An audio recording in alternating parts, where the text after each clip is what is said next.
هناك مفارقة غريبة في عالمنا العربي، مفارقة لو نظر إليها مراقب محايد لظن أننا نناقض أنفسنا بلا وعي. نأخذ إنسانا في ذروة طاقته البيولوجية ثم نطالبه أن يتصرف وكأن هذه الطاقة غير موجودة لسنوات طويلة، ثم إذا تعثر نحاسبه، إذا فكر في الجنس فهو ضعيف النفس، إذا لجأ للإباحية فهو منحرف، إذا أخطأ فهو فاسد، إذا اشتكى فهو قليل الإيمان، وإذا انهار فقلنا أن المشكلة فيه لا في البيئة التي وضعناه داخلها. تخيل شابا في 17 أو 18، جسده في أعلى درجات الاستعداد، هرموناته تصرخ، غريزته واضحة، كل شيء داخله يقول حان الوقت، لكن كل شيء خارجه يقول ليس الآن. الدين يقول ليس الآن، المجتمع يقول ليس الآن، الاقتصاد يقول ليس الآن، الوظيفة تقول ليس الآن، السكن يقول ليس الآن، حتى أبسط شروط الاستقرار تقول ليس الآن. وقد يستمر هذا ليس الآن إلى 10 سنوات وربما أكثر، ولا أحد يسأل السؤال الحقيقي: كيف يفترض أن يعيش هذا الإنسان خلال هذه السنوات؟ ما البديل الواقعي؟ ما الخطة؟ في الغالب لا يوجد جواب، فقط المزيد من الضغط والمزيد من التخويف والمزيد من الشعور بالذنب، وكأن الرغبة الجنسية خلل لا جزء أصيل من الإنسان. لكن الحقيقة التي يتم تجاهلها هي أن الجنس ليس ترفاً، ليس كماليات، بل جزء مرتبط بالهوية والحميمية والانتماء والتوازن النفسي. وحين يحرم الإنسان منه قسراً لفترات طويلة فإن الأثر لا يكون جسدياً فقط بل نفسياً وعاطفياً أيضاً.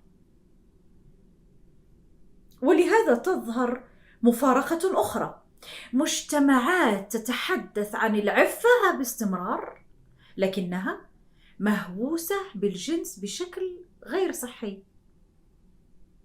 كل شيء يصبح مشحوناً: صوت المرأة، ضحكتها، حضورها، تفاصيلها، كأن محاولة دفن الغريزة تجعلها تظهر في كل زاوية. كل ما زاد الكبت زاد الهوس. وهنا لا تنتهي المشكلة عند تأخر الزواج، بل تبدأ مشكلة جديدة بعده، لأن بعض الشباب يدخل الزواج وهو يحمل تصوراً مختلاً، يظن أن الزواج هو حل جنسي فقط،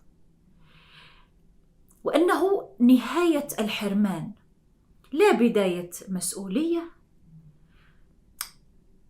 فيكون هدفه الخفي وأحيانا الوحيد هو تعويض ما فاته، فيصطدم بالواقع، لأن الزواج ليس علاقة جسدية فقط، بل شراكة نفسية وعاطفية وإنسانية معقدة. فيبدأ الخطأ، يتعامل مع زوجته كوسيلة إشباع لا كشريكة حياة، يستعجل الإشباع ويتجاهل التواصل ويركز على الجسد وينسى المشاعر، يتوقع أن الزواج سيحل كل توتراته، لكنه يكتشف أنه لم يفهم نفسه أصلاً. وأحياناً بسبب سنوات الكبت أو التعرض للإباحية يحمل توقعات غير واقعية. فما الذي يحدث؟ يقارن، يحبط، ينسحب، أو يظلم الطرف الآخر دون أن يدرك. وهنا تتحول المشكلة من حرمان قبل الزواج إلى سوء فهم بعد الزواج. فنكون قد نقلنا الأزمة لا حللناها، نكون قد نقلنا الأزمة لا حللناها، ثم نضيف إلى ذلك العامل الاقتصادي. العامل الاقتصادي الذي جعل الزواج مشروعا معقدا، تكاليف مرتفعة، متطلبات مبالغ فيها، ضغوط اجتماعية، ديون، توقعات مرهقة. ثم نسأل لماذا يتأخر الزواج، وكأننا نصنع العائق ثم نستغرب وجوده، وفي نفس الوقت نمنع النقاش الصريح، نغلق باب الفهم، ثم نتفاجأ بانتشار البدائل المشوهة مثل الإباحية التي أصبحت ملاذا سهلا، ليست لأنها جيدة بل لأنها متاحة. هي الحل، حل مؤقت يمنح شعورا سريعا ثم يترك فراغا كبيرا. وأحيانا تشوه الفهم الحقيقي للعلاقة الإنسانية، هذا ما يتركه. كل هذا يقودنا لسؤال أعمق: ماذا يحدث عندما تدخل الطبيعة البشرية في صراع مع الواقع الاجتماعي؟ عندما تقول البيولوجيا شيئا ويقول المجتمع شيئا آخر، ويقول الدين شيء آخر، ويبقى الإنسان عالق، يبقى الإنسان عالقا. الكثير من الشباب اليوم لا يعاني فقط من الحرمان بل من الارتباك بينما يشعرون به وما يطلب منهم أن يكونوا عليه. ولهذا الحل ليس في المزيد من القمع ولا في المزيد من اللوم ولا في تجاهل المشكلة، بل في الاعتراف أن الإنسان كائن بيولوجي ونفسي معا، وأن الرغبة ليست عيبا، وأن الزواج ليس مجرد منفذ، بل مسؤولية وفهم ونضج، وأن بناء مجتمع صحي يبدأ من فهم الإنسان كما هو، ليس كما نتمنى أن يكون. السؤال الحقيقي ليس لماذا يفكر الشباب في الجنس، بل كيف بنينا واقعا يجعل أبسط احتياجات الإنسان رحلة معقدة مليئة بالصراع قبل الزواج وحتى بعده.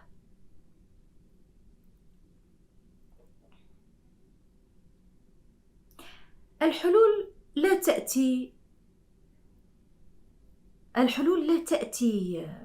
من اتجاه واحد، لأنها ليست مشكلة واحدة، بل شبكة معقدة تحتاج إلى تعامل ناضج وواقعي وشجاع في نفس الوقت. أولاً، تبسيط الزواج وإعادة تعريفه، تقليل التكاليف، كسر المبالغات، وفصل الزواج عن الاستعراض الاجتماعي. الزواج يجب أن يكون ممكناً للمتوسط، لا إنجازا استثنائيا. ثانيا، إعادة النظر في توقيت الزواج. الفجوة بين النضج البيولوجي وإمكانية الزواج أصبحت طويلة بشكل غير منطقي. الحل ليس فقط في الصبر، بل في تسهيل الزواج أبكر وأكثر مرونة. ثالثا، كسر الاحتكار الاقتصادي. حين يصبح الزواج مشروعا ماليا ضخما يتحول إلى امتياز. نحتاج نماذج أخف، سكن مرن، مبادرات دعم، وتقليل الحواجز بدلا. رابعا، فتح نقاش صريح ومسؤول. لا صمت ولا فوضى، بل وعي حقيقي بالعلاقات، بالتوقعات والجنس، بدل ترك الشباب لمصادر مشوهة. خامسا، إدخال تربية جنسية واقعية. المعرفة لا تفسد الأخلاق، الجهل هو الذي يفعل. فهم الجسد والرغبة والحدود والعلاقة الصحية ضرورة لا رفاهية. إذن إدخال التربية الجنسية. سادسا، إعادة فهم العفة.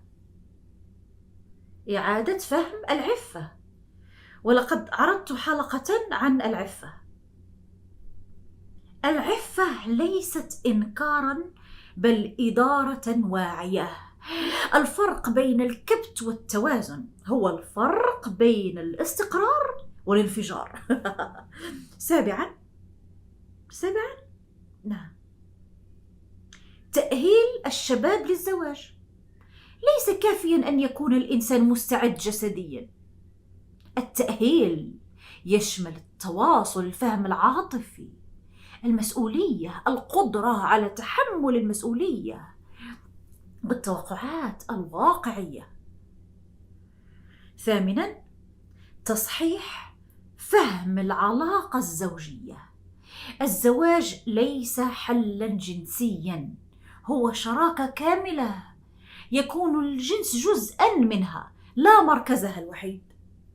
تاسعا، التعامل الواقعي مع الإباحية، لا بالإنكار فقط ولا بالشيطنة المجردة، بل بفهم أسبابها وكشف زيفها وبناء بدائل حقيقية في الحياة.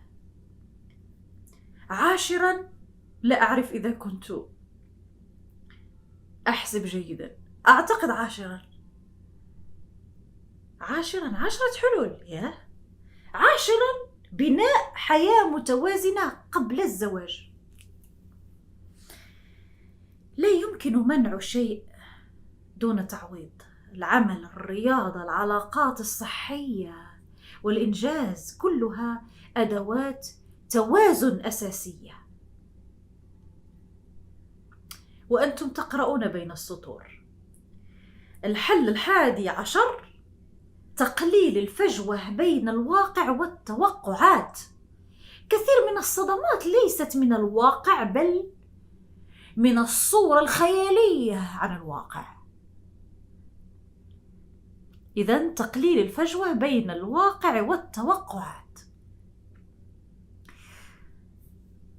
الحل 12، مسؤولية الفرد. المجتمع ليس وحده المسؤول. على الإنسان أن يفهم نفسه، يضبط سلوكه، ويطور وعيه. الحل 13، أنا في المونتاج إذا وجدت أني أخطأت في العد لن أصحح. أعتقد الحل 13. الحل 13، شجاعة الاعتراف بالمشكلة. أخطر ما في الوضع هو الإنكار. بمجرد تسمية المشكلة بوضوح يبدأ الحل. في النهاية،